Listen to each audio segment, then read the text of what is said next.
This is a programme presented by the makers of Ovaltine, especially to the League of Ovaltineys. Actually, no, don't worry. This is still BBC Radio 4 and the charter hasn't changed. Well, not yet anyway. But still, many of today's generation of radio listeners can't recall a time when there wasn't a choice between public service broadcasting and the commercial sector. Actually, legal land-based commercial radio came late to Britain, October 1973 to be precise. But in reality, commercial radio has been a vital impulse in British broadcasting from the very start. I remember I used to listen in England to these curious stations, and I always remember Bolito pure silk stockings. I always remember these things. It's curious how you pick up and retain these catchphrases. It shows the power of advertising, I suppose. You are listening to the signature tune of Vernon's Pools of Liverpool.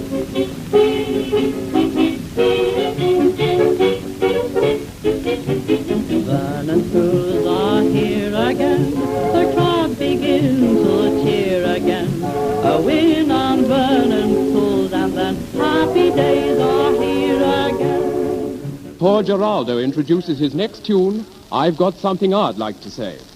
Remember, this is 11s with Geraldo and Diploma. I hope you're enjoying it. And you will enjoy Diploma cheese also. The flavour is so perfectly delicious. The reason is, it is genuine English cheddar, ripened and matured in the very heart of the Cheddar Valley. Hurrah for V-Tox, what a delightful smell. The stuff that every self-respecting grocer has to sell. The price is right and cooks delight how easily it's made. So join the happy members of the V-Tox Brigade. Of course, children of the 1960s still hark back to the swashbuckling days of the offshore stations, the Pirates, Radio Caroline, Radio London, and many, many more. Then there are those that recall nostalgically listening to Fabulous 208 under the covers at night, to Dan Dare, Pilot of the Future, and learning how to spell Keynsham, that's spelled Keynsham, during the Horace Batchelor Infradraw Pools Method show. Before that, there was the war, and before that, well, it was the BBC, wasn't it? Starting in 1922 as the British Broadcasting Company, becoming a corporation in the late 1920s, and remaining a monopoly all those years. But then take a look at all those pre-war radios with their glowing dials and hundreds of exotic faraway station names. Ljubljana, Posta Parisienne, Radio Juan Les Pins, Madrid, Normandy, Toulouse, and, yes, Luxembourg. Tune in, tune in. Where'er you'll be on land or sea, for spoken word or melody, tune in. Keep tuning in. And if you want the latest news, or if you want the new reviews, you turn a switch and simply choose, out in the open or right in your home, tune in. In fact, the first scheduled commercial broadcast aimed at the United Kingdom predates the birth of the BBC. A Dutch engineer, Steringa Itzerda, broadcast a series of soirées musicales to Britain in November 1919, funded by Dutch and English benefactors and publicised in the Illustrated London News. Even the BBC in its first incarnation was commercial. It was run by a consortium of radio set manufacturers keen to provide content to make their new technology of use and value and develop an audience, a bit like DAB and other digital platforms today. And in the very earliest days, there were even experiments with sponsored programmes on the BBC. But then, in March 1925, came a spark of real competition. A fashion talk, sponsored by Selfridges, was broadcast in English from the Eiffel Tower. Apparently only 3 listeners reported hearing it, but what is known is that the man behind it was one Captain Leonard Plugg. There never can have been a more appropriate name for a radio entrepreneur. Plugg, or Plooge. He was of Dutch extraction, a former captain from the RAF in the First World War, and an engineer on the London Underground Railway Company, but with a vision for not the railways, but the airwaves. This story belongs in a way to 2 men, John Reith, who became the first BBC Director General, and Leonard Plugg. Keith Wallace is Plugg's biographer and has researched his life and colourful times in intricate detail. Plugg's interest in the possibilities of broadcasting began when he was given a radio set, and he quickly became obsessed with a passion for the new medium. and its commercial possibilities. Within 2 years of that, he became known as an expert on international broadcasting, purely because of all of his efforts of recording all this information down. He wrote articles, and he wrote a lot of articles for the Radio Times and Wireless World for the BBC. There was a Clear Bound of Ether was one, and What Station Is That? And he also became, I think it was the president of the Radio Society of Great Britain, amongst other things. He then decided, after having listed all these stations, that it'd be a good idea to actually go round and meet some of the people and visit the stations. These visits he'd made, of course, had put him in contact and made friends of probably the most important people in all the radio stations in Europe. So he had a great deal of influence, because he'd also got the copyright to publish all the programs of these different stations, which he did, and this was put into Wireless World and publications.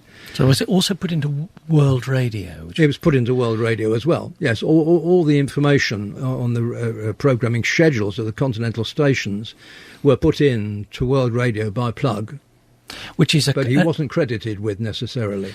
But that's an extraordinary irony, isn't it, that here's the BBC licensing this man to do all his research for him and put it into a BBC publication. Right. Oh, this is true. This is true. Of course, by that time, Reith didn't really, sort of realise the threat that plug would become. But some people in the BBC were beginning to show concern about potential commercial competition. An internal memo dated the 5th of November 1929, signed Foreign Director BBC, reads, "This move is definitely one of hostility to the BBC and should not be countenanced." But at the end of the memo, written in freehand and thought to be by Reith himself, are the words, "My reaction is, why worry when 10% of our listeners are affected? Are we so afraid of competition?" Well, that attitude was to change, as several box files of BBC memos stored at the Written Archives Centre in Caversham bear witness. By 1930, we encounter Plug again, testing out another device he was interested in, the car radio, while driving through France. Stopping in the Normandy fishing port of Fécamp, he met a director of the Benedictine distillery there, Fernand Legrand, who had an interesting sideline: broadcasting on the wireless. Legrand told Plug that one evening he was broadcasting, and he mentioned the name of a friend of his who was a shoemaker in Le Havre and what good shoes he made, and his sales increased enormously. Of course, Plug's ears pricked up at this, and he thought, wonderful, this is just what I'm looking for, a commercial radio station.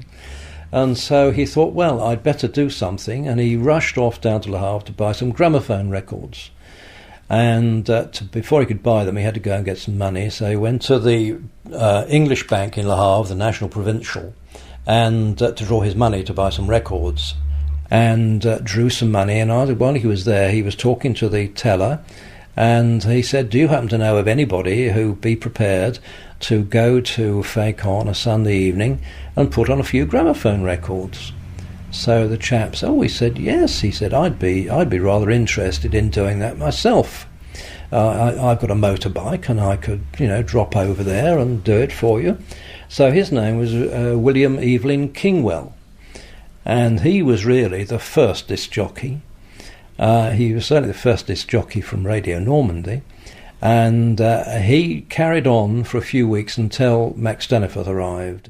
I was desperate for a job, and I answered an advertisement in the Daily Telegraph from Captain Plug, and I went and saw him, and the result was that I got the job of running Radio Normandy. He sent me over there with instructions to do more or less what I thought best with a box of records. I would go to the microphone and announce that here was IBC now starting its nightly transmission for listeners in England. And I would say straight away, we are starting off our programme tonight with the popular foxtrot, Life is Just a Bowl of Cherries, or whatever it was. And off we went. Life is just a bowl of cherries, don't be so serious, life's too serious. Max Staniforth from a Radio 4 programme, The First Pirate. This was the real beginning of Plug's IBC, the grandly called International Broadcasting Company. Its first premises were here, in Hallam Street, at number 11, under the girders of the then emerging Broadcasting House. That address has since been swallowed up by a post-war rear extension to BH, itself now replaced by a vast hole of a building site from which is slowly emerging a new 21st century digital BBC. The close proximity between the two was to become almost a metaphor for competition. Radio Fécamp became Radio Normandy. It was a small beginning which quickly developed. Many names who went on to become familiar household friends via the BBC after the Second World War had their first chance on the continental stations, among them Bob Danvers Walker, recorded here in the early 1980s for Searching the Ether, a feature about the early days of music radio. Putting on hand-wound gramophones, no less. And we would have to put these breakable 78 RPM discs on, and away we would go during our transmission times. Well, the success of these things was so fantastic. The south of England was our stamping ground. People would tune into Radio Normandy because that was when people used to, what they used to call, search the ether. This was twiddle the old knobs of their set and pick up stations from all over the continent. And the better the set, the further they could range. So that when they heard these English programs, particularly as the BBC was not on the air, they would tune into these things like crazy, because we put out the kind of things that Radio 1 now and local commercial radio puts out ad nauseum.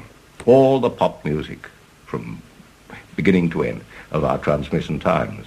But of course we did expand, and in no time at all, from those earliest beginnings, grew literally an empire. Now, ultimately, during the time, the 9 years I think it was that I was there before the war killed it, I was responsible for installing and establishing commercial radio programs from 9 different stations. Well, now, apart from Fécamp, there was Toulouse. They sent me down to the south of France to open up on Toulouse. There was Poste Parisien in Paris. There was Radio Lyon. There was then the Spanish circuit opened up in 34, just before the Spanish Civil War, because I was there 2 revolutions before it, in Madrid. And that is a hairy-chested moment, I don't mind telling you. So there was Radio Madrid, San Sebastian, Barcelona, and Valencia. But what made these stations so increasingly popular as the 1930s progressed? What were they providing that domestic listeners couldn't get from the BBC? Well, Reith felt he had very strong views on what should be broadcast and what shouldn't be broadcast, particularly on a Sunday. As to him, Sunday was the day of rest, the day when he went to church services, and the thought that somebody should be polluting his broadcasting area with dance music on a Sunday, it's only a Sunday evening to begin with, he didn't think that was right. Sunday was the most significant day, the day the shortcomings of what became known as the Reithian Sunday policy were truly exposed. That policy demanded that entertainment was not permitted on the Lord's Day, and you only have to browse through a few editions of the Radio Times of the early 1930s to see how true that was. Here's the Radio Times from March the 28th, 1930. On the Sunday regional programme, we have 5 to 5:30, Religion in the Light of Philosophy, episode 13, followed by a religious service at 5 to 8, and the week's good cause, and then the news. And it doesn't get much better as the decade goes on. Here's the Radio Times entry for Sunday, the 7th of April, 1935. For the children, Joan and Betty's Bible Story, followed by Heroes of the Free Churches, episode 10, George Fox of the Quakers, and then Treasures of the Bible, episode 6, How to Read an Epistle. And it doesn't get much more lively than that. Contrast that with some of the programming that was going out on the commercial stations, which even had their own radio journal, their own listings magazine called Radio Pictorial. Looking through it today, it's a bit like looking through Hello or OK magazine. It's got photographs of women with legs. And here's one with Helen Mackay, the sweet red-headed crunette who tells us what love did to me. Couldn't be more of a contrast. But we need to put that BBC Sunday policy into context. The late Desmond Hawkins, who after the war was to become a distinguished controller of the BBC West region and founder of the famed Natural History Unit, remembered in an interview I recorded with him during the early 1980s what it was like to be a child on Sundays between the wars. People talk about the Wreathian Sunday, and the BBC was very stuffy and all that. But it wasn't just wreath by any manner of means. There was a very firm Puritan, Sabbatarian culture. And I'll give you one quick example. When my father took the family down to Torquay for a summer holiday, my brother, who was older than I, we both liked playing games, and we stayed in quite a nice sort of guest house, hotel type of place at Torquay, very much in the tourist business after all. And on the Sunday, we thought we'd have a game of something or other. And we looked round for the croquet. Well, the croquet hoops were in the lawn, but we had difficulty finding the box with the mallets in. We then found it was padlocked, as it was Sunday. And so, well, we thought we'd play what in those days we called ping pong, because there was a ping pong table in the building. There was the table and there were the bats. But unfortunately, there was not a ping pong ball to be found. Now, we were there paying for a holiday, and these people were in the holiday business, but it wouldn't have been worth their while in some ways with many of their clients if they had allowed us to play croquet or ping pong on the Sunday. Then you see, I'm sure you have to see that ethos to understand the opportunity that the commercials had given to them in a way, because the thing was moving rapidly. Captain Leonard Plugg's IBC became increasingly a thorn in the flesh of the BBC during the early to mid-1930s. Firstly, there was the name, IBC, BBC. The similarity frequently fooled listeners. And even the bureaucratic documents and logos were stylistically similar. When the BBC started the Empire service, Plugg responded with his own IBC Empire service on shortwave from EAQ Madrid. And in 1933, the IBC had started its own children's club, with Plugg having the temerity to offer the BBC membership. My dear Plugg, the corporation is sensible of the honour which you confer upon it in your enrolling it as a member of the International Broadcasting Club, but as it is felt that it would be undesirable for the corporation to avail itself of the opportunity of joining in special club broadcasts or request programmes, and as the facilities for the announcements of children's birthdays and golden weddings appear rather personal than applicable to the corporation's needs, it is considered that the corporation should not stand amongst your enrolled members. In thanking you, therefore, the card of membership is nevertheless returned. Yours sincerely. Who wrote that letter, we don't know. The BBC signature is conveniently illegible. But the IBC didn't have it all its own way by any means. Radio Paris was doing the same thing under the auspices of the rival Wireless Publicity. Stephen Williams, a pioneer from Radio Normandy, had moved to Paris, and Wireless Publicity persuaded Christopher Stone, one of the BBC's most famous presenters, to leave the corporation and join them too. In 1932, Arthur Burrows, the BBC's first director of programmes, and by this time secretary of the Geneva-based International Broadcasting Union, wrote to a former colleague in the corporation, I spent the afternoon listening to the European broadcast programmes, Radio Paris, Christopher Stone presenting.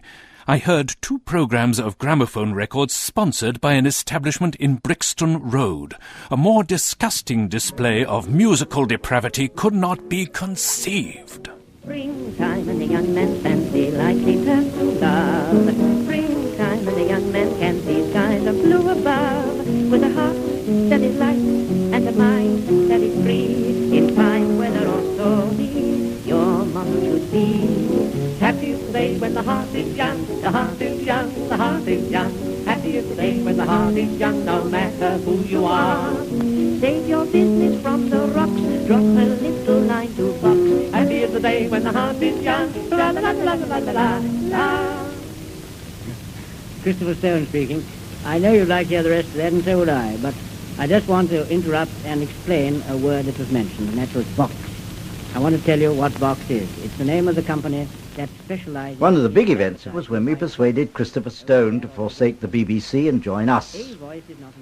Nowadays, I suppose he'd have been called a disc jockey. But how he'd have hated such a title. He didn't chatter on inconsequentially about anything that came into his head. He had a nice sense of humour, and in his friendly and light-hearted way, he'd comment on gramophone news in general and seriously review or criticise the records he played. You know exactly how to make the most intimate appeal is built up round you. That he should have been regarded as a star, as he certainly was in Britain, amazed a prominent radio executive from Paris when I introduced them. Monsieur Christopher Stone, a star? Never. All he plays is the gramophone. You English are quite incomprehensible. But star or no star, Christopher Stone joining us certainly added extra tone to our activities. He was expensive. He cost £5,000 a year, which was a vast salary in those days. In late 1932, the French government took over Radio Paris, leaving its successful UK broadcasters without a platform. As it turned out, this event coincided with the development of a giant new transmitter in Luxembourg. How Radio Paris became Radio Luxembourg is a fascinating example of clever use of the airwaves as publicity machine. The presenter who kicked off with Max Staniforth and Radio Normandy was Stephen Williams, and he transferred from Radio Paris, which was being shut down, to Radio Luxembourg. He told all his listeners to Radio Paris that they were broadcasting from Radio Luxembourg on the same wavelength as Radio Paris, and if they tuned along the dial to the other end of the dial and heard his voice again, they would then know that they would tune to Radio Luxembourg. Tune in, for if you want to while away the night or day, I simply say tune in. The signature tune of pre-war Radio Luxembourg, which began tests in March 1933, starting full transmissions on Sundays on the 29th of October that year. This was a true radio pirate, stealing the long-wave frequency allocated to Radio Warsaw under the recent Lucerne Agreement, brokered by the European Broadcasting Union. You turn a switch and simply choose, out in the open or right in your home. The Younglinks to Plateau transmitter blanketed Britain in a way that the first Radio Normandy transmitter never could. And while on Sundays at tea time the BBC was teaching children how to read an epistle, the brash new kid on the block, Radio Luxembourg, was entertaining families with probably the most famous children's theme of all time. We are the Ovaltineys, little girls and boys. Make your request, we'll not refuse you. We are here just to amuse you. Would you like a song or story? Will you share our joy? And give the sport we're more than keen to. Million children could be seen. Because we all drink Ovaltine, we're happy girls and boys. Good afternoon to you all. Initial letter L speaking, Chairman of the Grand Council of the League of Ovaltineys. I'm sure all listeners, as well as our own League members, look forward as eagerly as we do to this jolly meeting time each Sunday. Today we have a mountain of mirth and a mint of melody for your entertainment. Well, let's start spending a few notes of melody, Mintel. Oh, yes. Oh. Well, here's a jolly good song for jolly good folks to jolly well sing. Well, jolly well sing it, eh? All right, I will.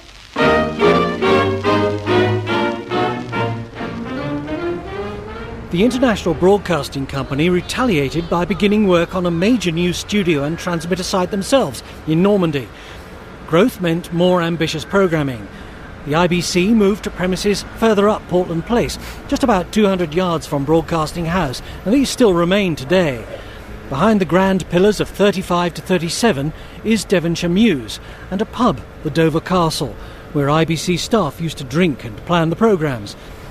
Today, outside number 35, you can still see early double glazing, installed when this was a recording studio. Roy Plumley, later famous as the creator of Desert Island Discs for the BBC, got his first job in radio with the IBC, and as he climbed the ladder, took charge of a key part of the expanding empire back in the UK. This was a development that happened in about 37. We had our first IBC outside broadcast truck, very heavy with a lot of equipment in it to do what could nowadays be done with a small tape recorder. And then afterwards we had a more elaborate one, and these lorries were put up on jacks, and wax discs were cut outside in the alley. And we recorded in cinemas, we recorded cinema organ programs with instrumentalists and soloists, and we used to record specially staged variety programs from cinemas.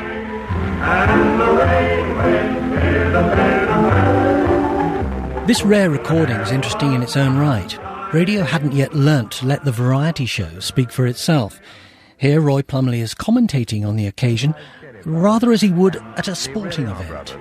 They're all tall and dark, and they look very much alike, and in this scene they're wearing evening dress.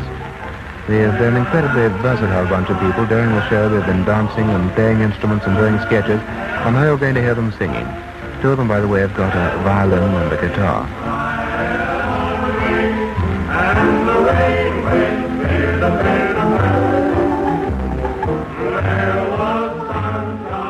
We had our own road show on the air, a touring review, Radio Normandy Calling, and I used to follow that round. I used to judge the amateur talent competition on Thursday night, and then record a half-hour show on Fridays. And so Blackpool has said good night, and we have to thank Maclean's Limited for our visit.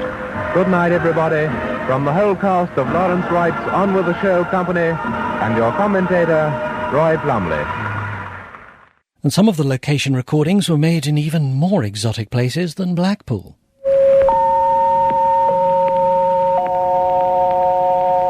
This is Radio Normandy broadcasting on its new wavelength of 274 meters. David Newman on Radio Normandy in about 1937. David, a remarkably well-preserved 92, is the last surviving announcer from the pre-war IBC. As a young man, he escaped the drabness of 1930s Britain to work on radio in France. For a 20-year-old, as he was then, the time was a great adventure. It was, because in those days, in 1936, for instance, going abroad was fantastic. People didn't go like they go today. You were actually going on a sort of foreign adventure travel experience, which very few young people of my age had done before. To be able to go abroad at that stage, at that age, and be paid, and work, and enjoy your work, and live in these curious places was really exciting, and I loved it. And people wrote in, and we were sort of pop stars in those days, and they were sort of writing and asking for photographs, usual stuff. So we thought, well, this must be rather appreciated, and I didn't consider that we were what my French friend called pirates. A lot of them people thought, well, we were sort of youngsters over there doing this job, and we were really pirates, and we were sort of doing damage to the BBC. Because there was a bit of a hoo-ha always about Radio Normandy and the other stations. But to be quite honest, I didn't really think much about it. I just did the job. It was completely new, and it was a marvellous experience. And I thought it was marvellous to be able to broadcast and sit in front of a microphone and actually talk, and people know my name and all that. Marvellous. But I didn't really think about the question of whether we were providing a service. I suppose, with hindsight, one could say, yes, we were providing a service which wasn't provided by the BBC. And the programmes were friendly and so on. And we had a children's programme, Uncle this, Uncle that, and so on. The French did the same. So we were known and popular, I would say. But otherwise, I had no sort of feeling of performing a mission to help people sample something different from the BBC. I had nothing against the BBC myself. I was rather admired them. And I went to Paris for the first time by myself, and it was it was incredible. It was a great eye-opener. Was that where you first met Roy Plumley? Yes, that's right. We used to go to the Pum Pum, little restaurant chain in Paris. And then he took me to the nightclubs. He used to go with a microphone like that and sit down at a table. And he had the French ladies who were sort of minor stars for nightclub performers, people who sang songs of rather nice type. And he used to record these, and we used to hear this when I listened. And it was only a short program, mind you, and I think that's about all. He wasn't very onerous, I don't think, but he had a certain amount of preparation and arrangements with all these places, which were chic. They weren't sort of horrible dumps and so on. They weren't clip joints. They were very smart places. And I always remember these beautiful-looking girls who were stars, really, in their own right, in that sort of club circuit. And some of them were, I think, people who made records and were quite well known. And I even remember the names of some of them now, and I think it impressed me very much. I've come to a department of the Science Museum, but actually it's a department of the Science Museum in London that many people don't get to see. With me is John Liffin, who's Curator of Communications at the Science Museum. John, what is this collection here? We're in the reserve collections of the Science Museum. This is a huge building in Hammersmith near the Olympia exhibition halls. And it's where we keep much of the material that we can't find space to show actually in the museum at South Kensington. Well, could we have a look at some of your treasures then? Let's go.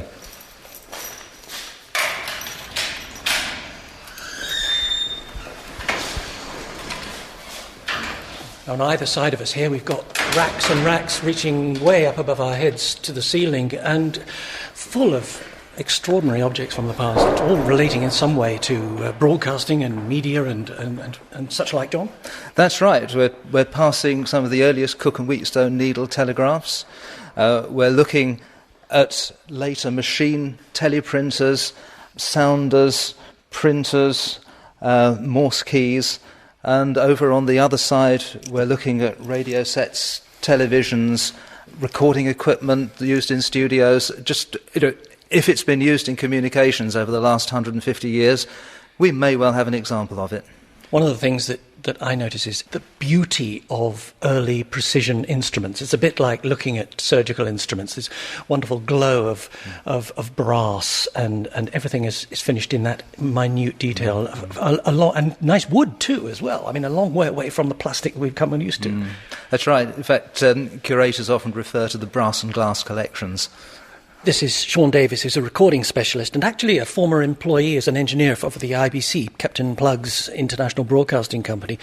Sean, we've got a couple of devices here that, thanks to John, we can examine that really tell us something about how the programmes got to the listeners, if you like. Because one of the things that's always intrigued me was that whereas the BBC was broadcasting legally from London, the commercial stations couldn't do that. They had to broadcast from the continent. And in order to do that, they had to devise some means of durable and quality recordings. And perhaps this is where we can examine how they did that. Yes, the problem with the broadcasting from the continent is that unless you've got a very reliable, high-quality radio link, you can't do any live broadcasts from London. So all the programmes were recorded, and they would normally be recorded on discs, and basically similar to the gramophone record production of the day. Clearly, although they were like the commercial disc, the commercial disc process was a long and quite expensive process. And I think we need to bring in the name of a man called Cecil Watts here, because he's really sort of the father of this technology. Yes, the problem faced by the BBC in the early 30s, and the commercial people as well, was that most gramophone recording was done on wax blanks. Now, you could only play back a wax once, and in so doing you damaged it quite a bit. So they were also big and heavy and rather fragile, so it wasn't really a very easy format to use unless you were going to make lots of copies, in which case it went to the factory. They made metal master from it, and they could press out as many as you wanted. Took time, cost money. Cecil Watts was a musician turned inventor, and just about 1930, in Charing Cross Road, he invented the lacquer-coated disc, in which you take a disc of aluminium usually, sometimes glass, and you coat it with a cellulose nitrate lacquer. Don't tell the fire people. And you could actually cut in this lacquer, and it was tough enough that it could take quite a few playbacks. without wearing out. This was a lot easier than the wax process, and if you didn't want your program saved for a posterity or whatever, or lots of copies of it, you could cut in the lacquer blank, as it was called, and send that across, and they'd broadcast directly from it.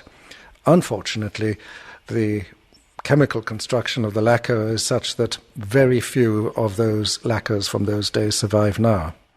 What happened was that they recorded, as you say, in London, and then they were sent over to Paris. And then from Paris they were sent up to us, because I don't think there was a direct mail service which they could have used for speed between London and Fécamp. Anyway, that was the way it was done. So we got all these packets of discs and things, and we had to check them, of course. And they were about, I think, a fortnight ahead, the programmes they were recorded, which we had to play. And that was more or less it. So when the programmes arrived, we had lots of sort of yellow paper with all the titles and the programmes, and we were supposed to be able to translate the titles into French for the French announcers, because in the actual studio we always had a French speaker, they called them, in those days they called them a speaker. And he used to sit beside us and then read out all this garbage which we translated terribly badly into French, and they put some sort of corrections in, but it didn't make much sense. But funnily enough, we had quite a few French people in Fécamp who listened to the English record. They liked some of the old-fashioned tunes, and Nelson Eddy and people like that. I remember Fred Hartley. Ever heard of him? I've heard of him. Yes, beautiful. Much appreciated.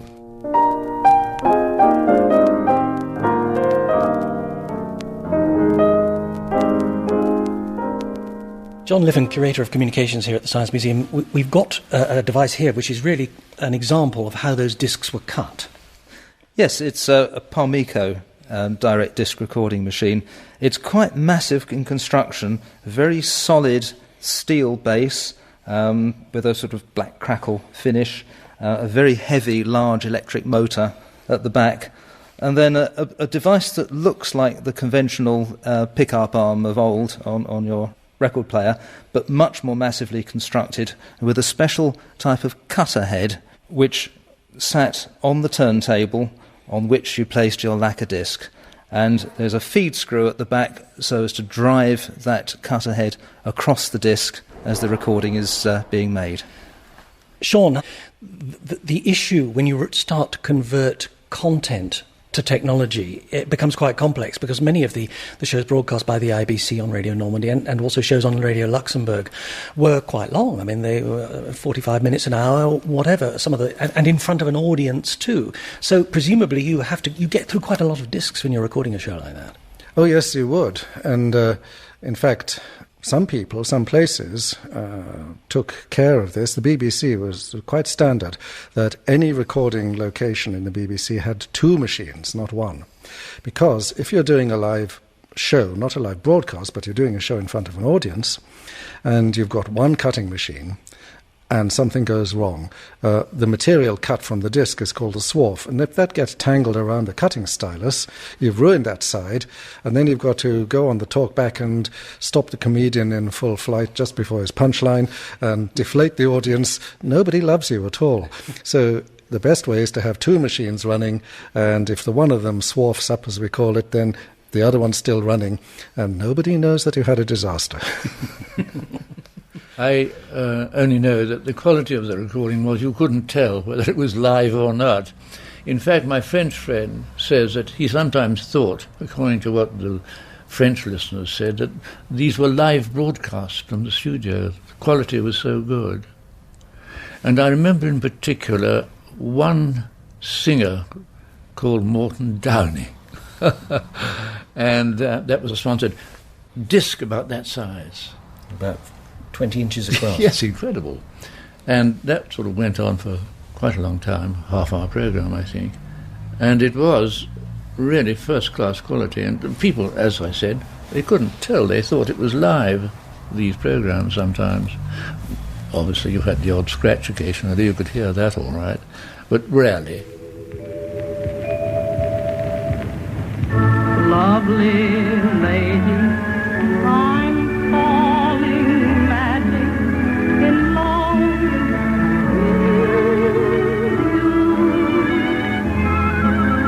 you. Once again, here is Morton Downey, the golden voice of radio, accompanied by the Green Orchestra. This program of melody and song is sent to you each week by the makers of Dream, the wonderful new soapless shampoo.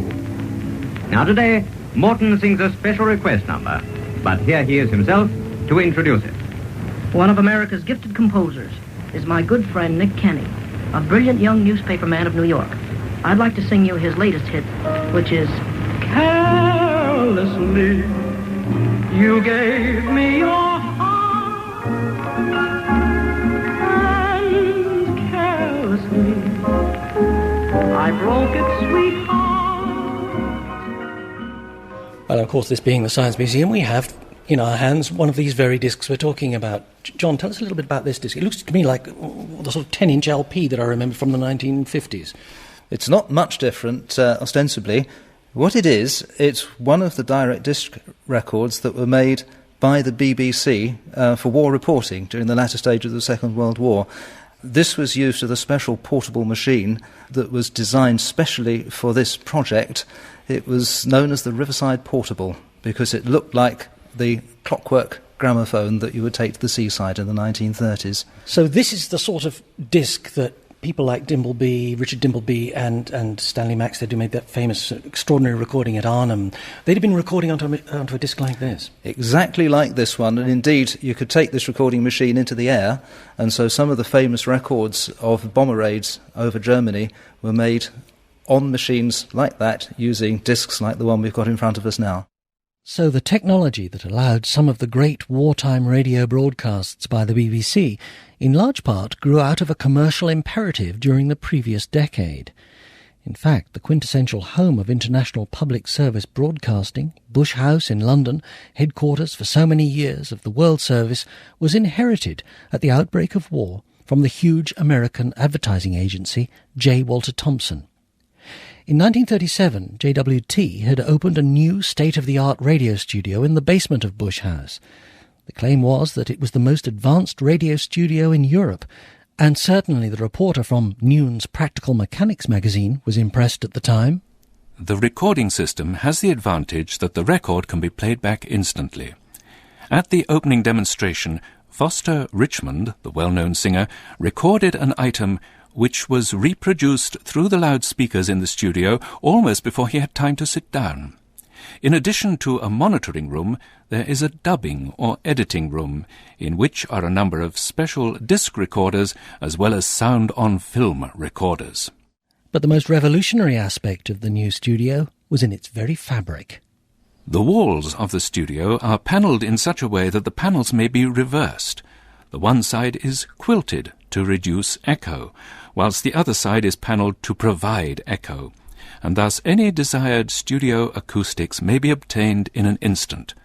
The floor is rubber sprung, built on layers of rubber alternating with thick layers of cork to a depth of 2 feet. Time for a commercial break.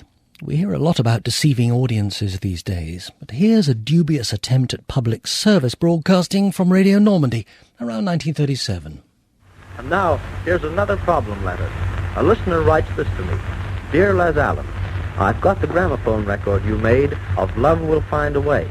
I often play it, but although you sing it so nicely, it makes me feel so sad. You see, the words make me look in the mirror and wish I was so much more attractive. My hair just seems dull and ordinary, and... Wait a minute, Les. This is one of your letters that I'm going to reply to. Okay. I know the right answer. In fact, I've given it in this program already. Let me advise this listener and all the others to write for today's Snowfire free sample. The Snowfire Tinted Wave Set. There's one packed up ready to be posted to you. Write and tell us which shade you want. Natural, blonde, auburn, or brunette. It'll make dull-looking hair lovely again. It'll make the setting of your curls and waves easier, natural-looking, and longer-lasting. Let me tell you the address again. Snowfire, Hampshire Limited, 22, Derby. Enclose tuppence in stamps for postage, and you'll receive the Snowfire tinted wave set to bring out the natural gleaming tones of your hair. Thank you. Actually, I don't think that offer's still open. American agencies were, as the decade progressed, increasingly the power behind the huge success of the commercial broadcasters, making programmes which reached a Sunday audience the BBC didn't even try for. And they could demonstrate it through consumer research, something the BBC didn't adopt until October 1936. As early as 1930, voices inside the BBC had been expressing their unease at the lack of information provided regarding listeners and audiences.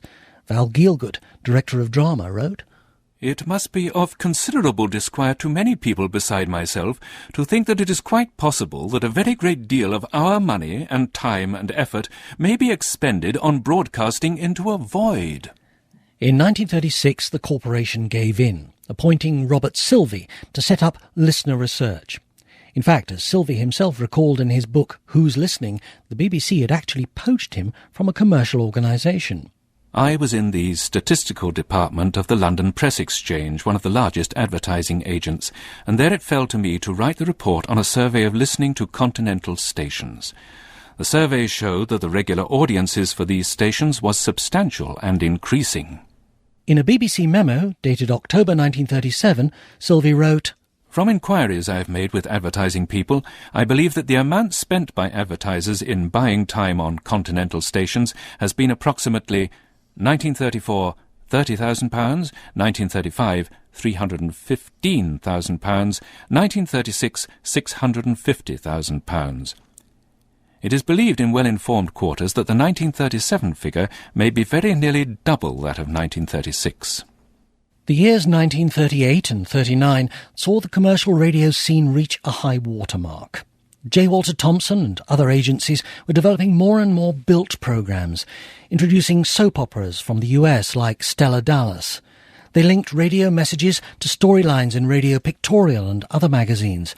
It was a JWT man who invented the idea of night starvation for a joint Horlicks campaign, one of many in that age of anxiety.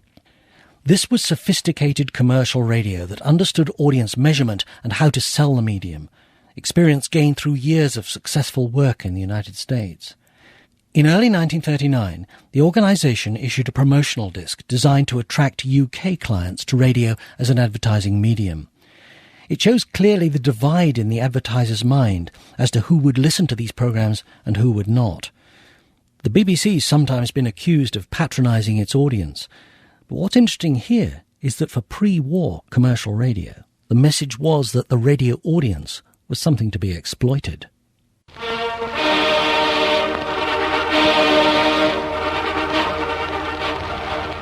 There's something of importance in the air.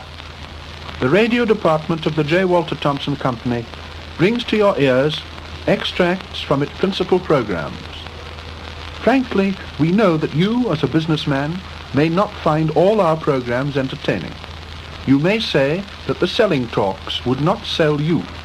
But we ask you to remember that quite deliberately we have avoided trying to entertain or sell men like you. Most of our programs, like radio itself, are designed specifically for the great middle classes.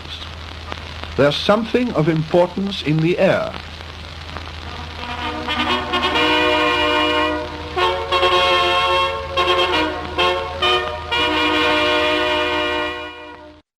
But of course it was going to be pretty short-lived, because in 1939 everything stopped. IBC obviously lost all its broadcasting income, and everyone was put on half pay. A lot of people left, and they had to decide what they were going to do during the war.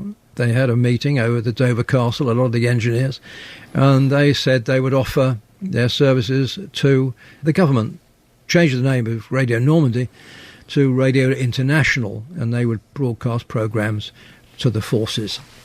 Even there, is the irony, isn't there? Because even at that point, they beat the establishment to the creation of a forces broadcaster. Yes, yeah, that's right. Yeah, because the BBC were a bit slow in coming up with the forces station, but they did eventually. And of course, Plug lost out because obviously he couldn't broadcast Radio International from this country, so it had to be done from abroad. The Germans overran everything, and that was really the end of Radio International. So it didn't last very long. It packed up in January 1940, and that was the end of it. But it was a good idea at the time. But the other thing that did happen was rather interesting. IBC, in the basement of IBC, the engineers worked on some secret devices. They did produce one, which is rather amusing in a way, was actually a loudspeaker which was shot from a mortar with a spike on the end of it. And it could be shot over towards enemy lines, and it would land on the spike. And they could then broadcast propaganda to the German soldiers in their trenches or wherever they were. There's a lot of question marks about IBC during the war, which we really haven't managed to sort out. We know that they were classified as a special weapons research unit, but that's all we know. Meanwhile, the Radio Luxembourg transmitter became a conduit for the ultimate radio pirate, William Joyce, Lord Haw-Haw, broadcasting from Hamburg but relayed from Luxembourg. As early as December 1939, 27% of the British population was listening to Joyce on a regular basis, according to Robert Silvey's BBC statistics of the time. In Silvey's words, these sinister broadcasts, with their uncanny ability to show how closely we were being observed and what we were being told, were in a tradition of their own. Now, although the undeniable and gigantic success of German arms has compelled Mr. Churchill to abandon his attitude of dissimulation and forced him to speak as though an invasion of Britain might take place within a matter of hours, there is still no indication that the British people are fully or even imperfectly informed as to the facts of the military situation. To judge by the BBC bulletins, they have no idea where the front is. Of course, we must not on this occasion be too hard on the BBC. The front moves so rapidly that a pedestrian and disingenuous bureau, such as Duff Cooper commands, can be trusted neither to keep pace with developments nor to impart them to the public as soon as they are ascertained. Whilst new names and places are certainly being mentioned over the British radio, its spirit is still lingering fitfully somewhere in the region of Lillehammer or even Warsaw. The same petty and piteous little devices are being employed to keep the British public ignorant of the true position, even to that very last moment when all knowledge must be useless. During the war, the BBC proved itself as a public servant beyond all measure, and gradually through those years absorbed change, so that by 1945 we had the coming of the light. The light programme grew out of the Forces Service, and the great era of entertainment radio developing from the wartime ITMA on towards Hancock and the Goons through until the late 1950s began. Until a new generation started to notice that Auntie was getting a bit stuffy in the music department, as rock and roll youth began to demand something more up to date. As for the indomitable Plug's IBC, after the war it reinvented itself yet again. After the war, they became the third largest recording studios in the country, and they were extremely successful. And Plug began making money, a lot of money actually, and they did produce some programmes, or recorded programmes for Radio Luxembourg after the war. Things like the Shilling a Second show, things like that we used to record. And we also became, well, one of the top independent gramophone recording studios. There weren't many in those days. It was mostly done at Abbey Road or Deco in West Hampstead. But eventually, Plug in the early 60s decided that he was running out of money again, because he was he wasn't very good with money. He tended to spend it rather rapidly, and he did spend a lot of money. So he sold IBC, and he sold it for about £120,000. And he went to Monte Carlo with his son. He had a system, and he gambled, and he lost his money. Jimmy Young's Too Young was one of our sessions. We did all the Lonnie Donegans. We did the first audition of the Stones. The management turned them down, and we did the first recordings of The Who. In fact, a lot of the great British rock scene was done at IBC, and it became quite a legendary studio, really. People try to put us to down, just because we get around. Yeah, it was a really, really happening place to be.